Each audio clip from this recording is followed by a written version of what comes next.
Chairman Bilawal Bhutto Zardari صاحب کی as a foreign minister posting تھی، اس میں انہوں نے وہ ساری آئسولیشن جو تھی اس کو ختم کیا تھا اور پاکستان کو ایک پازیٹیو رول میں سامنے لائے تھے، جس میں آپ کو یاد ہوگا کہ انہوں نے باہر ملک میں بیٹھ کے اور مودی کو بچر آف گجرات بھی ٹائٹل دیا تھا.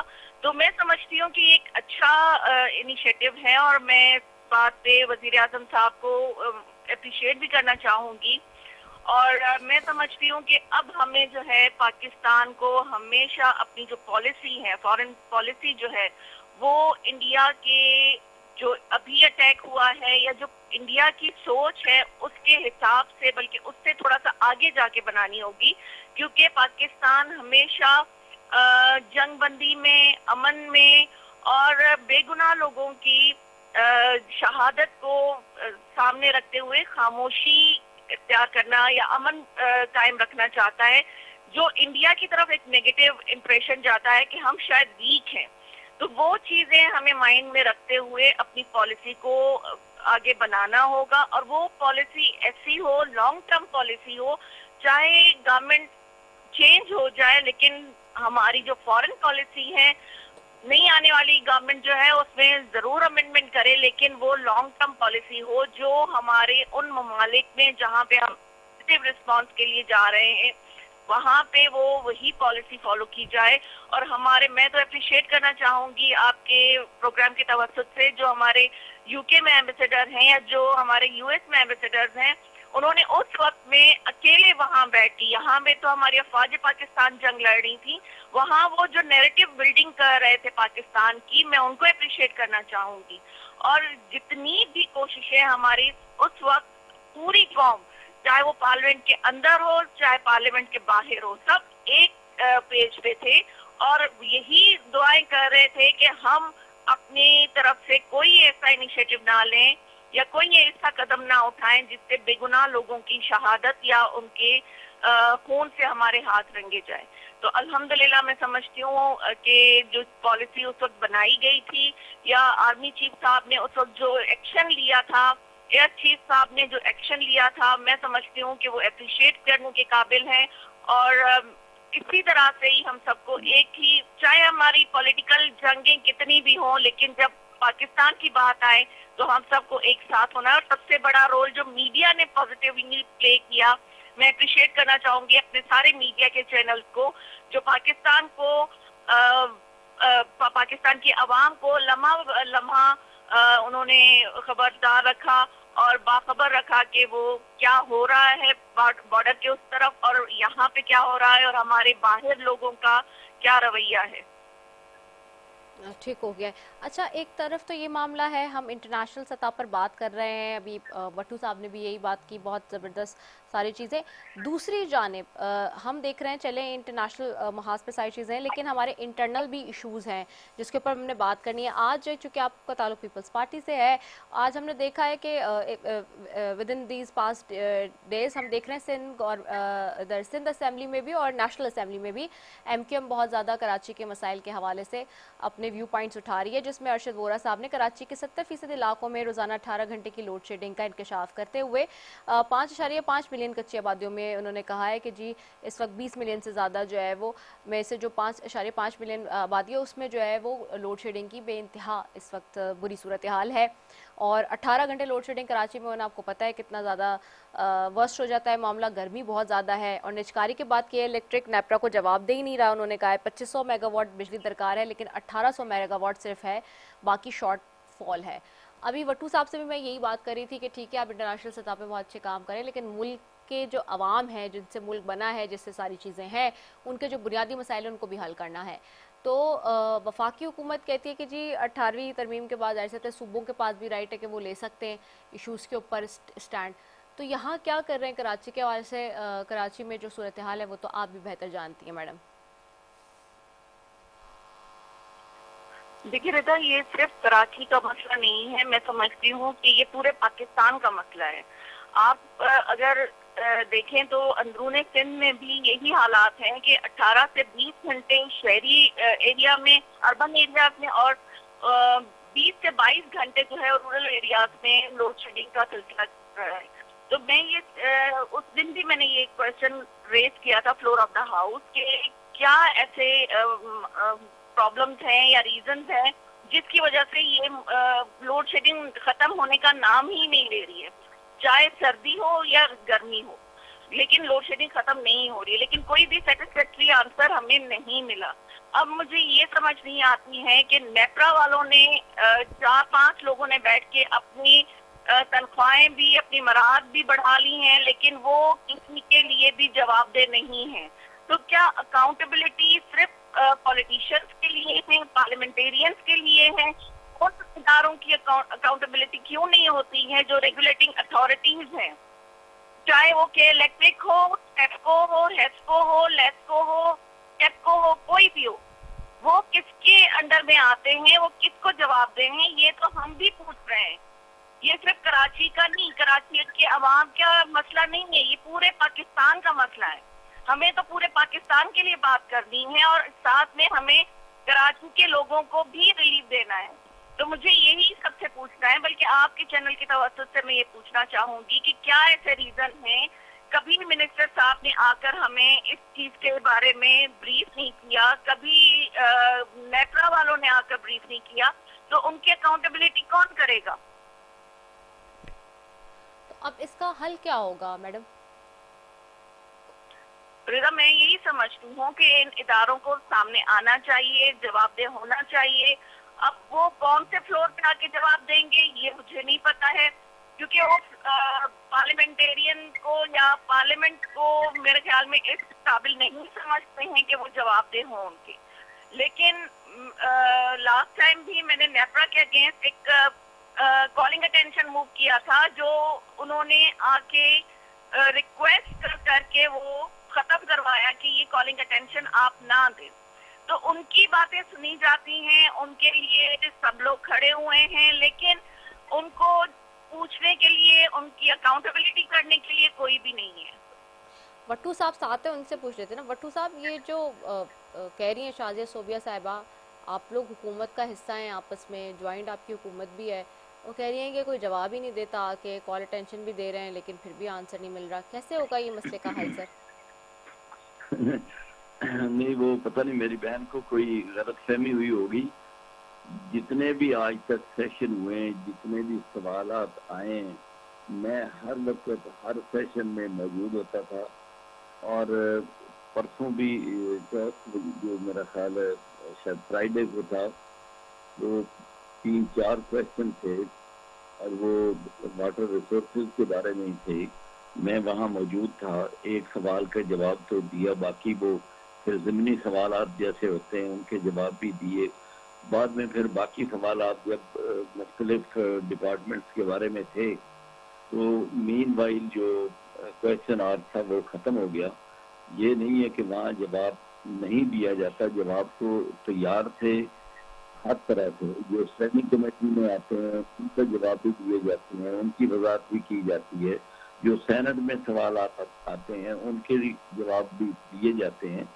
اس میں تو میرا خیال ہے ابھی تک شاید کوئی کوتاہی نہیں ہوئی، لیکن بعض کا یہ ہو جاتا ہے کہ کبھی کبھی سوالات اتنے مختلف ڈپارٹمنٹس کے بارے آ جاتے ہیں کہ ایک سوال کے بعد وہ جب دوسرے سوال پہ ٹائم اتنا کنزیوم ہو جاتا ہے کہ جو وقفہ سوالات ہے وہ 1 گھنٹے کا ہوتا ہے، وہ ختم ہو جاتا ہے، تو تبھی سوالات مس ہوتے ہیں۔ ادروائز جواب دینے کی وجہ سے میرا خیال ہے کبھی ایسا موقع نہیں آیا کہ یہ کہا گیا ہو کہ جی ہمارے پاس جواب نہیں ہے یا ہم جواب نہیں دے سکتے۔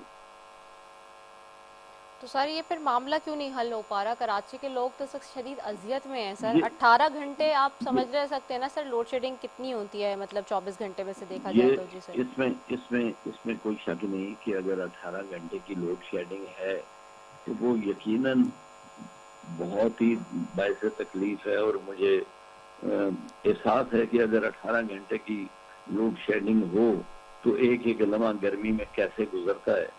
تو اس کے لیے میں سمجھتا ہوں کہ ہاؤس میں بھی اگر ڈسکشن کے لیے کوئی یہ موشن دیں، کوئی اس میں کالنگ اٹینشن نوٹس دیں، تو وہاں بھی اس پہ تفصیلاً ڈسکس کیا جا سکتا ہے تاکہ جو حکومت سندھ ہے وہ بھی اس کا جواب دے، اور جو وفاقی حکومت سے کنسرن ہوگے، وفاقی حکومت بھی جواب دہ ہوگی. وہ میرا خیال ہے اگر یہ ہاؤس میں ڈسکس ہو جائے تو اس سے کم از کم مسئلہ حل نہ ہوا تو مسئلے کے بارے میں ایک جو سب حکومت ہے، صوبائی ہو یا وفاقی ہو، ان کو احساس تو دلایا جا سکتا ہے. اور یقیناً جب سوالات کیے جاتے ہیں تو اس میں اس کا حل اور کوئی کمٹمنٹ دی جاتی ہیں کہ جی within such and such date and time جو ہے ہم اس کے مسئلے کا کوئی نہ کوئی حل کر لیں گے، یا مختلف ممبران کی طرف سے مسائل کے حل کے لیے تجاویز بھی پیش کی جاتی ہیں. اور اسمبلی میں جتنی کارروائی ہوتی ہے وہ یقیناً عوامی مسائل کے حل کے لیے اور عوام کے مفاد کے لیے اور عوام کی جو یہ تکالیف ہیں ان کو دور کرنے کے لیے وہاں جو ہے ڈسکشن ہوتی ہے. اور اب بھی اگر نیکسٹ سیشن میں یہ سوال آئے یا کالنگ اٹینشن نوٹس آئے تو اس میں تفصیل سے بحث ہونی چاہیے کہ اس کی وجوہات سامنے آنی چاہیے کہ کس وجہ سے یہ اتنی طویل عرصہ جو ہے وہ لوڈ شیڈنگ ہوتی ہے. اور میں سمجھتا ہوں کہ جب یہ بات ڈسکشن میں آئے گی تو اس کا کوئی نہ کوئی حل نکل آئے گا. ٹھیک ہو گیا شازیہ صاحبہ، آپ مطمئن ہو گئی؟ وٹو صاحب نے جواب دیا ہے، پھر آپ پارلیمنٹ کے اندر بھی یہ کر سکتی ہیں ان سے بات. تو سوال بھی وہ کہہ رہے ہیں کہ ہم تو دیتے ہوں میں تو سوال کے جواب. دیکھیے رضا، یہ صرف وٹو صاحب نے جو جواب دیا ہے میں اپریشیٹ کرتی ہوں کہ وہ اس چیز کو کنسیڈر کرتے ہیں، لیکن میں صرف وٹو صاحب کی بات نہیں کر رہی ہوں. میں منسٹر آف انرجی جو ہے ان کی طرف سے بھی ہمیں کوئی سیٹسفیکٹری آنسر نہیں ملا ہے. یہ تو ابھی وٹو صاحب سے انشاءاللہ کل ملاقات ہوگی تو میں ان سے ڈیٹیل میں اس چیز پہ ڈسکس کر لوں گی کہ اگر کوئی مسئلے کا حل نکل سکتا ہے. کیونکہ اگر آپ اندرون سندھ میں دیکھیں تو اس وقت کراچی بلکہ اسلام آباد میں بھی اس وقت ٹیمپریچر جو ہے وہ 40 سے اوپر ہی جا رہا ہے. تو اس حالت میں اگر آپ لوڈ شیڈنگ اور بجلی کا بحران دیکھیں گے تو وہ یہی ہوگا کہ ہم لوگوں کو کس طرح سے سیٹسفائیڈ کر سکتے ہیں. اور اگر ہم سولر کی طرف جا رہے ہیں تو اس پہ بھی ٹیکسز جو ہے وہ لگائے جا رہے ہیں. تو یہ ساری چیزیں جو ہیں مسئلے کا حل کہیں سے بھی نظر نہیں آ رہا ہے. اور اگر وٹو صاحب کے پاس کوئی ایسی سجیشن ہے یا وہ ہمیں بیٹھ کے کوئی ایسی بتا سکتے ہیں تو ہم انشاءاللہ ساتھ بیٹھ کے بات کریں گے. اچھا چلے، یہ تو دو ایک بہت اہم معاملات تھے. یہ ہو گئے. تیسرا ایک اور مسئلہ ہے جو میں نے آغاز میں بتایا، وہ ہم نے آج دیکھا ایک خبر آپ لوگوں کی نظر سے بھی گزری ہوگی. خیبر پختونخوا کے ضلع خیبر میں اسٹاف کی کمی کے باعث 37 سرکاری گرلز پرائمری اسکول بند ہو گئے ہیں. اب آف کورس کسی بھی مسئلے کا صوبے کا بھی مسئلہ ہو اور خاص طور پہ تعلیم سے جڑا ہو، جس میں نے آپ کو آغاز میں بتایا کہ جو لٹریسی ریٹ ہے پاکستان کا وہ تقریباً 62% ہے، جس میں ہر صوبے کی میں جہالت ایک طریقے سے گھر کر گئی ہے لگتا ہے. کیونکہ آپ سندھ میں دیکھیں تو 61% ہے لٹریسی ریٹ، پنجاب میں دیکھیں تو 67% ہے لٹریسی ریٹ، اسی طرح کے پی میں دیکھیں تو 93% ہے، بلوچستان میں دیکھیں تو 94% ہے. تو تقریباً یہ 6 کروڑ لوگ ہیں اس ملک میں جو جہالت کی زندگی بسر کر رہے ہیں. اس سے زیادہ کا ہی فگر ہے یہ ایک طریقے سے دیکھا جائے. اس کے لیے ظاہر جاتا ہے کیونکہ دیکھیں نا، ہم انقلاب لانے کی بات کرتے ہیں، ہم اپنی خارجہ پالیسی پہ لڑنے کی بات کرتے ہیں. زیادہ تر جب ہم دنیا میں جا کے لڑنے کی بات کرتے ہیں اپنے آپ کو فرنٹ فٹ پہ لا کے، تو وہاں ہمارے تعلیم سب سے بیسک ہمارا ویپن ہے. ہم تعلیم یافتہ نہیں ہوں گے تو ہم انقلاب کیسے لائیں گے، ہم کس طرح سے بات کریں گے، کمیونیکیشن سکلز کیسے ڈیولپ ہوں گی. تو یہ جو تعلیم کے اوپر بھی جو صورتحال ہے اس وقت، اس پہ نہیں سمجھتے آپ کہ ہنگامی صورتحال میں اس کے اوپر تعلیم کو بھی ایک ایمرجنسی ڈکلیئر کر کے اس کو بھی ہمیں مزید دیکھنے کی ضرورت ہے. وٹو صاحب پہلے آپ کا موقف چاہوں گی. جی سر. میں سمجھتا ہوں کہ یہ آپ کی بات انتہائی اہم ہے، اور تعلیم جو ہے وہ ایک بنیادی حق بھی ہے ہر پاکستانی کا، ہر شہری کا. اور اس کے لیے ہر حکومت کو، وہ صوبائی ہو وفاقی ہو، ان کے فرائض میں شامل ہے. لیکن 18th امینڈمنٹ کے بعد یہ زیادہ ذمہ داری جو ہے وہ مجموعی طور پہ اپنے اپنے جو صوبے ہیں ان کی اپنی ذمہ داری ہے کہ وہ اپنے صوبے میں تعلیم کے معیار کو بہتر کریں، تعلیم کے فروغ کو بہتر کریں، اور جو پرسنٹیج ہے اس کو میں بہتری لائیں. یہ اس میں کوئی شک نہیں کہ تعلیم کے بغیر تو نہ دنیا میں ترقی کی جا سکتی ہے، نہ دنیا کے ساتھ مقابلہ اور تقابل کیا جا سکتا ہے. تو میں سمجھتا ہوں کہ ہر صوبے کو اپنی اپنی ذمہ داری نبھانی چاہیے، اور ہر صوبے نے اپنے اپنے طریقہ کار کے تحت جو بھی پالیسیز جو ترتیب دی ہیں وہ اس پہ اگر عمل درآمد کروائیں تو میں سمجھتا ہوں کہ تعلیم بھی ضروری ہے اور معیار تعلیم بھی ضروری ہے۔ یہ پاکستان کی ترقی کے لیے اور پاکستان کے عوام کے روشن مستقبل کے لیے یہ تمام جو اسپیشلی تعلیم کے میدان میں یہ بہت زیادہ کام کرنے کی ضرورت ہے اور گنجائش بھی ہے اس میں۔ شاہد صوبیہ صاحب آپ کیسے دیکھتی ہیں؟ جی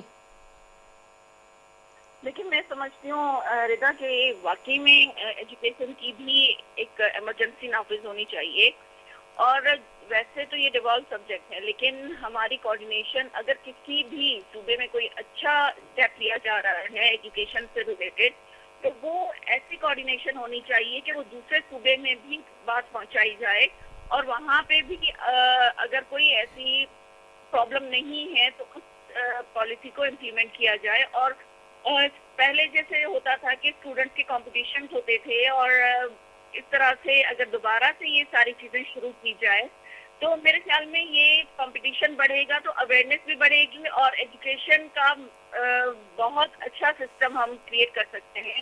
مگر میڈم یہ جو ایڈمنسٹریٹو ایشوز ہیں، جیسے ہم نے بھی میں نے خبر جو ذکر کیا کے پی کہی کہ اسٹاف کی کمی کے باعث 37 سرکاری گرلز پرائمری اسکول بند ہوئے۔ سندھ میں بھی ہم دیکھتے ہیں ایجوکیشن پہ بار بار خبریں آپ دیکھتی ہیں، رپورٹ ہوتی ہیں، اسکولز بند ہیں، اسٹاف نہیں ہے، بیٹھنے کے لیے سامان نہیں ہے، یہ سارے ایشوز جا رہے ہوتے ہیں۔ اسکولز بنے ہوئے لیکن وہاں گائے بھینسیں بندی ہوئی ہیں۔ اس طرح کے جو ہمارے پاس ایڈمنسٹریٹو ایشوز ہیں، اور پھر بجٹ کھاتوں میں آ رہا ہوتا ہے کہ جی بہت زیادہ لگ گیا، فلاں جگہ لگ گیا، یہ جگہ لگ گیا، یہ پرائمریلی یہ بیسکلی ایشوز آ رہے ہیں۔ How to sort these things? Education ایک نمبر 1 پہ نہیں ہوگا، اور کیونکہ بچے اس وقت ہمارے پاس تقریباً آپ کو پتہ ہے کہ 2 ملین سے زائد بچے کہتے ہیں کہ جی اس وقت باہر ہیں اسکولوں سے۔ جی 2.2 ملین جو ہیں وہ بچے جو ہیں وہ آؤٹ آف اسکول ہیں۔ جی دیکھیں میں ابھی اگر اسلام آباد میں ہوں اور میں ایجوکیشن کی اسٹینڈنگ کمیٹی کی ممبر ہوں تو ہمارا فوکس ہے اسلام آباد۔ تو اسلام آباد میں ہی اگر آپ دیکھیں پیریفریز میں بہت سارے اسکولز ہیں جہاں پہ یہ سارے ایشوز ہیں، اور گرلز ایجوکیشن کا بھی یہ جو آپ بتا رہی ہیں کے پی میں یہ بہت شروع سے چل رہا ہے، اور ہم اپنے کے پی کے جو ممبرز ہیں پارلیمنٹ کے ان کے ساتھ یہ چیز ہمیشہ ڈسکس کرتے رہتے ہیں، اور ان کی طرف یہ آتا ہے کہ ہماری جو ایجوکیشن پالیسی ہے اس میں ہم نے اسکولس کو بھی اون کیا ہے، ہم نے گرلز ایجوکیشن کو بھی زیادہ اس کے لیے پالیسی ڈیولپ کی ہے، اور ہم میں بہت زیادہ چیزیں جو ہیں وہ چینجز بھی لا رہے ہیں، وہاں پہ فنڈ بھی ہم نے سیپریٹلی رکھا ہے۔ لیکن اب جو آپ کی طرف سے یہ نیوز آ رہی ہے تو میرے خیال میں یہ ایک سیریس ایشو ہے، اور اس پہ سب کو مل کے بیٹھنا چاہیے، اور ایک ایجوکیشن ایمرجنسی ڈکلیئر کرنی چاہیے، چاہے وہ کراچی سے لے کر خیبر تک ہو، ان میں سب کو انوالو ہونا ہوگا اور سب کو اپنے بچوں کو ایجوکیٹ کرنا ہوگا، کیونکہ اگر ہم نے آگے جانا ہے اور 5th جنریشن وارفیئر سے ہم نے لڑائی کرنی ہے تو وہ اسی بیس پہ ہو سکتی ہے جب ہمارے بچے جو ہیں وہ اچھی تعلیم اور تربیت سے آراستہ ہوں گے۔ ٹھیک ہو گیا، بہت شکریہ آپ دونوں معزز مہمانوں کا۔ محمد معین بٹو صاحب وفاقی وزیر ہمارے ساتھ موجود تھے، شاہد صوبیہ تھی MNA پیپلز پارٹی سے۔ ناظرین، تعلیم کا معاملہ ہو یا پھر لوڈ شیڈنگ کا معاملہ ہو، یہ بنیادی مسائل ہیں جو کہ اس وقت حکومت میں بیٹھے افراد کو چاہیے کہ ہنگامی بنیادوں پر ان مسائل کو حل رکھیں۔ بلا شبہ ملکی سطح پر جو معاملات ہیں وہ انتہائی اہمیت کے حامل ہیں۔ آپ کی سفارتی پالیسی بہت میٹر کرتی ہے، خارجہ پالیسی بہت میٹر کرتی ہے، آپ کے سیکیورٹی کے مسائل جس طرح سے حل ہوئے وہ بہت میٹر کرتے ہیں۔ یہ ساری چیزیں من حاصل قوم بہت امپورٹنٹ ہیں، لیکن ساتھ ہی بنیادی ضروریات بھی بہت امپورٹنٹ ہے۔ بنیادی حقوق کے خیال رکھنا بھی حکومتوں کی ترجیحات میں شامل ہونا چاہیے۔ اسی کے ساتھ اپنی میزبان رضا سیفی کو دیجیے اجازت۔ پاکستان زندہ باد۔